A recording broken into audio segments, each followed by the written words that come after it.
Welcome, everybody, for episode 19 of Yarwood Martial Arts. Is it 19 or I think is it 20? Oh. I think today is 20. Okay, so episode 20 of Yeah. Yarwood's Martial Arts YMA Chat. And I'm here with instructor Mr. John Yarwood. And we are today going to talk about something that, once again, is outside the box of what people think about when you're thinking about getting into martial arts. We've talked about discipline, we've talked about integrity, we've talked about life skills, and now we're looking at what. So we're kind of taking a little bit of a segue over to what are some of the things other than the life skills that are there for students to participate in and are requirements at certain points, and I'm sure we'll get a chance to talk about that, to drive community involvement and making a difference in the community, and then having the impact of what that is impacting us as a martial artist and leveling us up in that world and what that looks like. So I'm super excited, and I'm going to hand the mic over to you to Mr. Yarwood to kick us off and get us started. Yes, sir. So at our school, obviously we teach martial arts, we teach Taekwondo. That's kind of, that what gets people in the door. But once they're in the door, they start to realize that we do a lot more than just teach martial arts. That's kind of our foundation, but everything else we do is kind of built off of that. We've taught, like Coach Les said, we do life skill training for all of our students, because they only spend a little bit of time with us, and then the rest of the time they're out in the real world, with real people. So they have to be able to interact with them and deal with that. But one thing that we really push and actually make a requirement for our students to teach them is community service. And it kind of came about. We used to have it just for black belts, where black belts, when they're spending a year getting prepared for testing for their first degree black belt, they had to do 12 hours of community service as part of that. And I looked at that and said, why should just black belts do community service? Why shouldn't everybody do community service? So I sat down and kind of put together an idea to require to do a community service event every month, and then have it be part of requirements to test for their next rank. So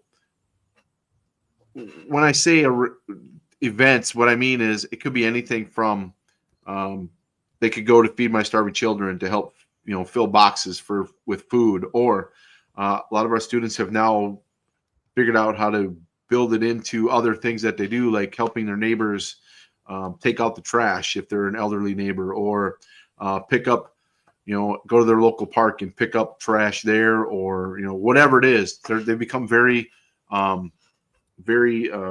creative in how they do their community service. And we have several different things that we do throughout the year as well. We'll kind of get to that in a minute, but I also have I started a foundation. It's called the YMA Legacy Foundation, which is a 501c3. It is designed to create scholarships for students and families who may be struggling financially, but really want and need their child or children or their family to be in martial arts, so they can get all the benefits that the rest of us get from it. So, a little over 2 years ago, we created the YMA Legacy Foundation, and since then we've been able to distribute nearly $20,000 worth of scholarships to families and students, not only at our school, at other local martial arts schools as well that are affiliated with us. So it's been really rewarding to be able to do that, and to be able to have this foundation that is a registered charitable organization. We raise money, we do fundraisers, we do all that stuff, so that way we have the funds to be able to sponsor kids and families to be able to train with us. So it's been something that's been really near and dear to my heart for quite a while. I personally experienced it when I was a kid. I started training in karate, and my mom was a single mom with 2 kids, working full time, going to school, and we just couldn't afford for me to train there anymore.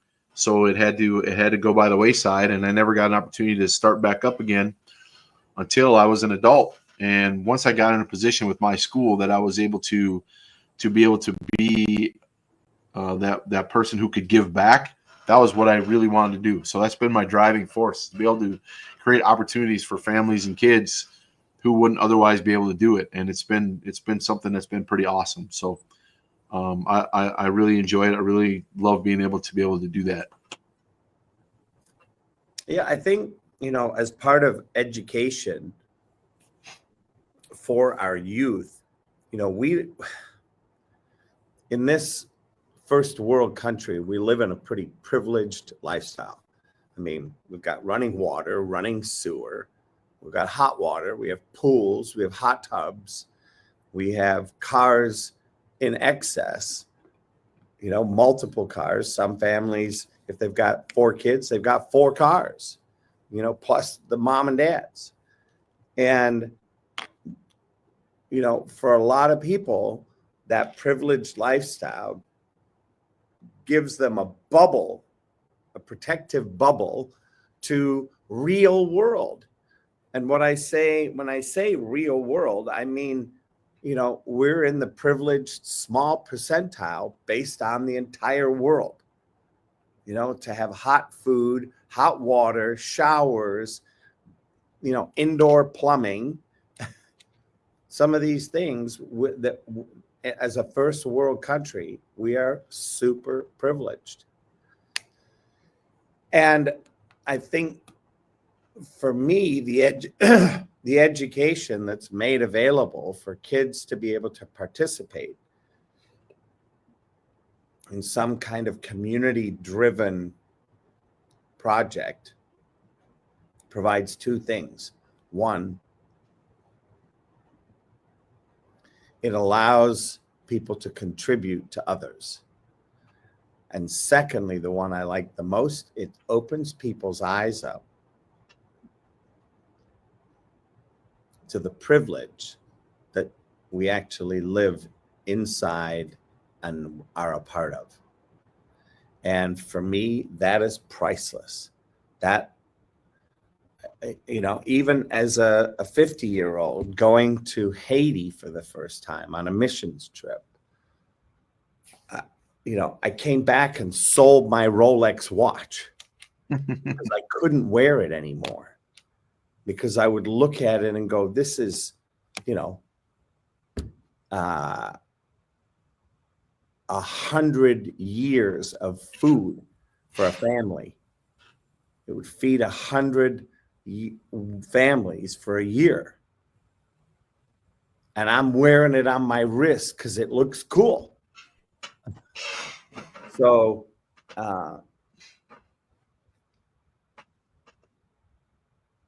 to me, this community service piece for the youth provides such an educational benefit and such an extraordinary opportunity.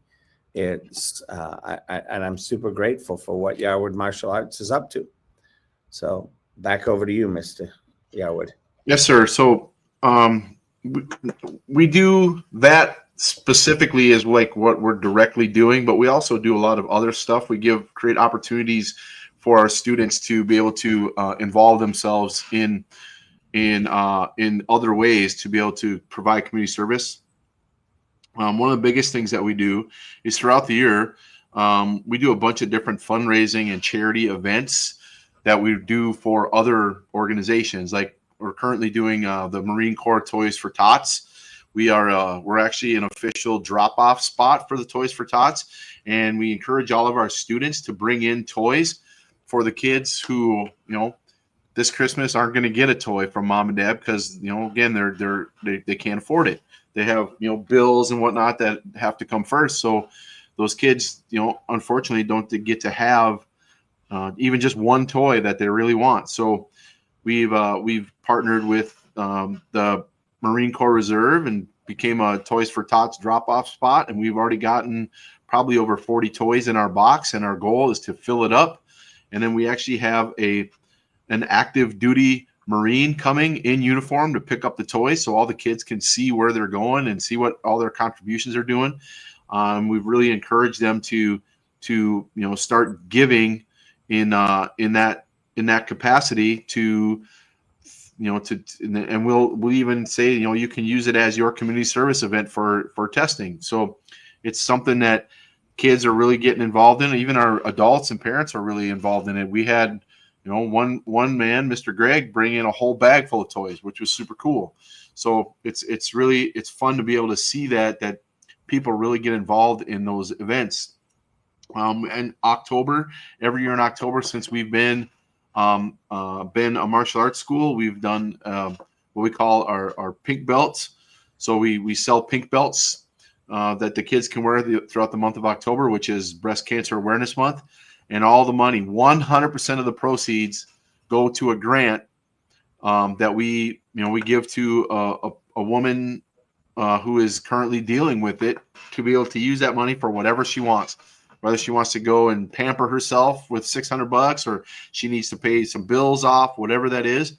We don't discriminate anything. We don't make them do anything with it. All they get to do is use it for whatever they want. So that's been very fulfilling too. This year, we actually raised the most money we've ever raised. We sold enough belts to raise $660 to be able to give to a family. They came in, we do a quick presentation with them, say, thank you, and hand them the money, and just, no strings attached, nothing. So 100% of those proceeds go to that program for that family to be able to use for whatever they want.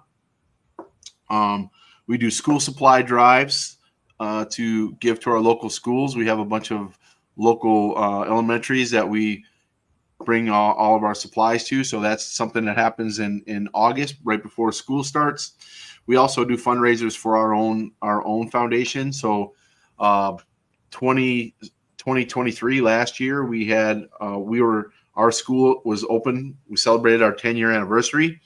So what we did is we did a board breaking challenge. We had all of our students go out and get sponsored to break boards and sell a board, each board for $5, so that they could raise money to put into our foundation, so we could have enough money to be able to create all these scholarships. And I think we raised over $5,000 for the board breaking challenge. And then all the kids got to break boards and just have fun. And we had a big party, big picnic to celebrate 10 years and to celebrate raising all that money.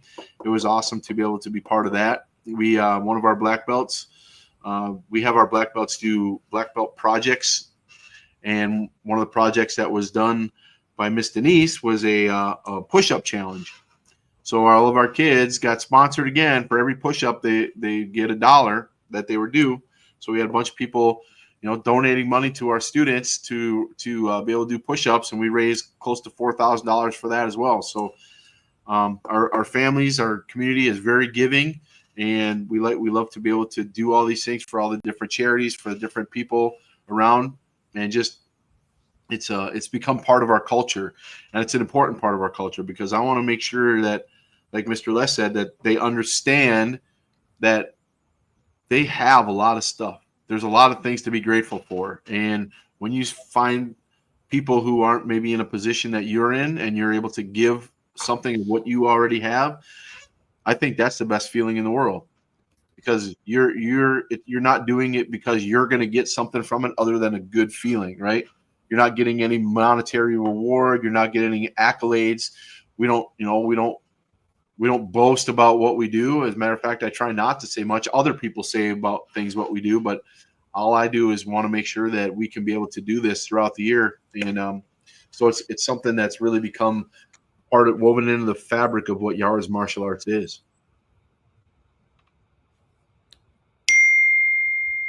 Yeah, that's awesome.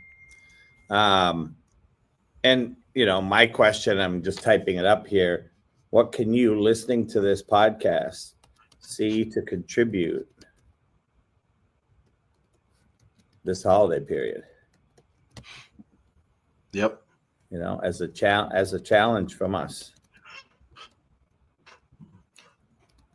I mean, if you want to donate to our foundation, we have an opportunity, if you go to the website, to go do that, or donate to a local charity, go help the homeless, go feed the homeless, give to your local charity, just whatever it is that is on your heart, go do that. Right? We just passed Giving Tuesday, and a lot of money gets raised for all of those charities and foundations, and they're always looking for donations, whether it be monetary or volunteering or whatever it is. Find something that's near and dear to you, and go do that, and go fulfill yourself. Right? Make it a family thing. Take your whole family with and go do it. It's such an amazing way to be able to give to those who are in need, and not have any expectation that you're going to get something back other than goodwill towards yourself, the good feeling that you help somebody else. You have the ability and the resources to be able to do it. Do it. It's amazing how much you'll get out of it. We also have a charity that we help. It's called Massey's Mobile Mission, and Mr. Massey has a van, and every single Sunday, he goes down to Minneapolis and St. Paul, and passes out blankets and shoes and clothing and food and toiletries and all that stuff to the homeless who don't have that stuff. And he does it every single Sunday, and he's been doing it for years. And I've had the opportunity to go and participate in that, and it's incredible. It's an amazing experience to go be there and feel the gratitude that they get from getting something from you, and you're just like, man, I felt good being able to help that many people, and it makes you want to do more, because it's like, man, there's a never-ending need, right? And if you can just do a little bit, it's an amazing feeling to be able to be part of that. Yeah, one of the things that I want to share, I've done a few things. I've done Feed My Starving Children. I actually volunteered at the location and worked in the warehouse, and did some of the running about, and really enjoyed it. One of the things, though, that I specifically saw happening all the time was the amount of community fun people were having. Yep. And Feed My Starving Children is kind of set up that way, right? They start out, you meet, they go through, and they tell them, you see a slideshow, then you go back, you get set up at your stations, then you work hard and you compete. Which team is packing the most? And they've turned it into a really fun game. And then at the end, you guess how many meals you made, and then at the end, we sit back in the same pews that we sat in, and they put all the data up and it's like, wow, like we did that on an hour and a half, or an hour and a half, and to see the little kids high-fiving each other, getting excited as a way of a thank you, was just phenomenal. Just phenomenal. So really, I can't stress enough, listening to this podcast, and I've put it on the screen now. What can you, listening to this podcast, see to contribute this holiday period as a challenge from us, from Mr. Yarwood and myself? And if you want to, send us a note. Let us know what you did. Let's see if we can start a ripple. Yep. There's endless opportunity out there to be able to give, whether it be monetarily, your resources, your time, whatever it is. You can find something that fits in your niche. It doesn't have to be, Feed My Starving Children or whatever. It can be anything. Go out there and search, and it's not hard to find charities who are looking for help, looking for resources, looking for money. It's all there for you if you just go make it something that you're going to do. And time is the most valuable commodity that we have as human beings. It's irreplaceable. Yep. And sometimes that time to go and feed the homeless, to spoon feed food into a plate, or however it is that you're supporting, I can tell you firsthand, I can tell you from reviews, and I can tell you from people calling me and telling me, it is an impact that is worth millions.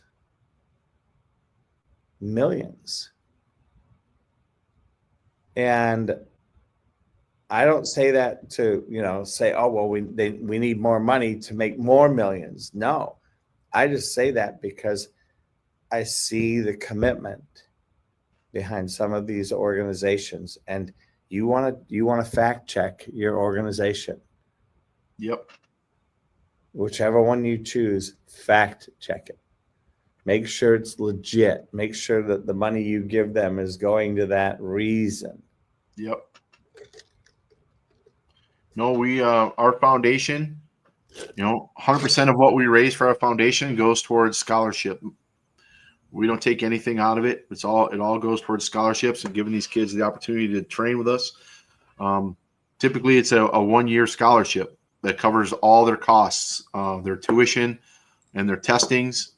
The only thing that they have to cover is if they want to go do extra stuff, if they want to go do tournaments, if they want to purchase extra gear, whatever. And even then, we have opportunity for that to be covered as well. It's a separate thing, but all that stuff can get covered if it's really a big enough need for them.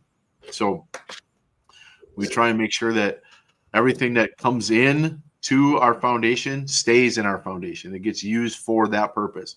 We don't take anything out of it for fees or admin or any of that stuff. Which, by the way, if you look at some of the foundations that are out there, and I'm not going to name any names because I don't want to be slandering anybody, but there are some organizations where if you give them $1, just using $1, it's okay, let's say $100, that $64 to $74 of that $100 is going to administration and poopla. Yep. So when you hear Mr. Yarwood talk about the integrity and the close knit of what's being created in his vehicle, you can hear the heart and why he's doing it. And that's a challenge this holiday season I want to pass on to you. Yep. Some of the other things we do beyond that is I volunteer my time at local elementary schools, and that's not just to go in and be there as the local martial artist. I go there to help them with a bunch of stuff, help their teachers out, help the admin out. I go in there and just give of my time, things that they need. They do a yearly it's an event that the kids do projects, they do art, whatever, and the school brings in local businesses and community members and whatnot to come in and be judges for those projects. So I get to do that as well. I get invited. I've been getting invited every year now for 10 years. It's awesome to go in there, and a lot of my students go to that school, so it's fun to go in there, and they all of a sudden they're walking around and they see me. They go, "Oh, Mr. Yarwood," and suddenly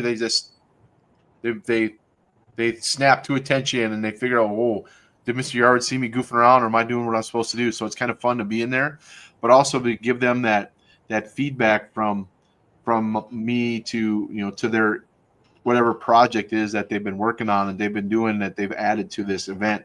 So it's really cool to be able to do that and just be in there and give my time to the teachers and give my time to the admin, the staff, whatever it is that they need, whether it be, I've been in there stuffing envelopes, I've been in there helping, with a bunch of different things. So it's really cool to be able to go in there and do that and give back to our local community schools who, that's another place that always needs volunteers to come in and help with all kinds of stuff.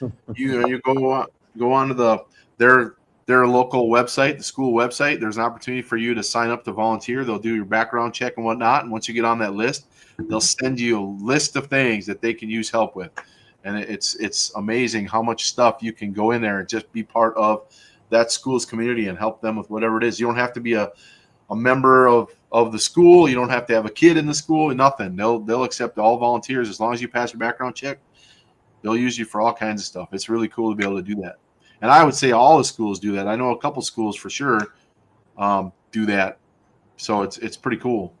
Well, and I know that most schools have a PTO, parent teacher organization. Same thing. You know, you don't have to be a parent to be part of it. Yep. And it's, once again, it's, you know, the organization is it's a free organization, and it's free. They provide free services. So it's really a beautiful deal. Yeah, that's another way. I mean, you're helping out the kids in your community, right? Make your community better by supporting your community, by doing all those things. Because I mean, if you want your community to be better, then it starts with you, right? You start doing those things, and that starts to spread other people. And then you start bringing your family and your friends. Say, hey, let's go do this. Let's go, volunteer at the school. Let's go volunteer at the local food shelter. Not, that's great if you go to one that's across town, but what if there's one right in your neighborhood? Go to that one. Help your local community out. That's the number one place. And when you start helping your community starts to thrive, and more people want to help, and it just turns into this big thing. And remember, we've been discussing, leadership in martial arts is not only about being in charge or commanding others in the studio. It's about embodying the principles of discipline, humility, and respect while guiding others through their journey everywhere else in their life. Yep. That's why we're having this conversation today. And I just threw up the martial arts, Yarwood's martial arts website. So come and visit us. Come and test it out. Test the waters. We love people that come to test, to try it out, because that's the only way you're going to see, know, and love the difference that gets made. Yep, definitely. All right. Is there anything else that you'd like to share around community stuff before we wrap up for today? No, I mean, the biggest thing, and we've hit on it many times, is that just, go be part of your community, go give of your time, right? Whether it's 15 minutes or 15 hours, it doesn't matter. It all helps. And you're going to feel so much better about yourself and the fact that you can give of your resources, your time, your money, whatever, to help other people. Because, ultimately that's what it's about, right? And if we show gratitude for all the things that we have in our lives by giving of that to other people, that's top, man. There's nothing that beats that. Excellent. Well, with that, I am going to play our little outro, and we will see you next week. See you on the mats. Whoop, whoop.